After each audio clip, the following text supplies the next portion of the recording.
C'est en emmenant son papa au CHU qu'elle a contracté cette rougeole. Elle n'a pas pu la contracter ailleurs qu'aux urgences. D'ailleurs, personne n'a pu démentir quand j'en parlais aux médecins, etc., qui me recevaient, qui étaient sur place. Personne n'a dit « on ne vous croit pas ».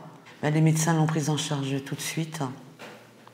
Et j'attendais donc à l'extérieur. Donc un médecin m'a appelé, il m'a fait asseoir. Et il m'a dit « Madame, c'est très grave.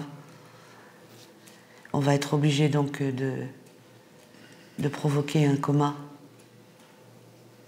pour pouvoir intuber Jessica de façon à ce qu'elle puisse respirer parce que son sang n'était plus oxygéné. » Mais après, eux ont confirmé effectivement la rougeole. Ils me l'ont confirmé. Et donc, moi, ce que j'ai fait, j'ai tout de suite pris les devants, j'ai prévenu les écoles, etc. J'ai tout de suite été me faire vacciner.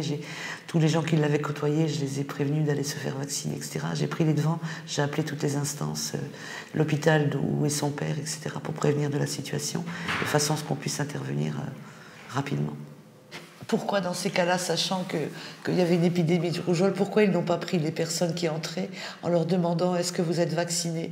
Est-ce qu'on peut... Ou alors même prévoir tout de suite sur place, c'est rien du tout, c'est un petit vaccin, paf, le faire immédiatement à ceux qui doutaient de leur vaccination ou autre. S'il y avait une équipe présente avec justement ce type de choses, les vaccins, les gants, enfin, tout le matériel nécessaire pour éviter ce type de situation et ce malheur, on n'en serait pas là. Ma fille serait là aujourd'hui.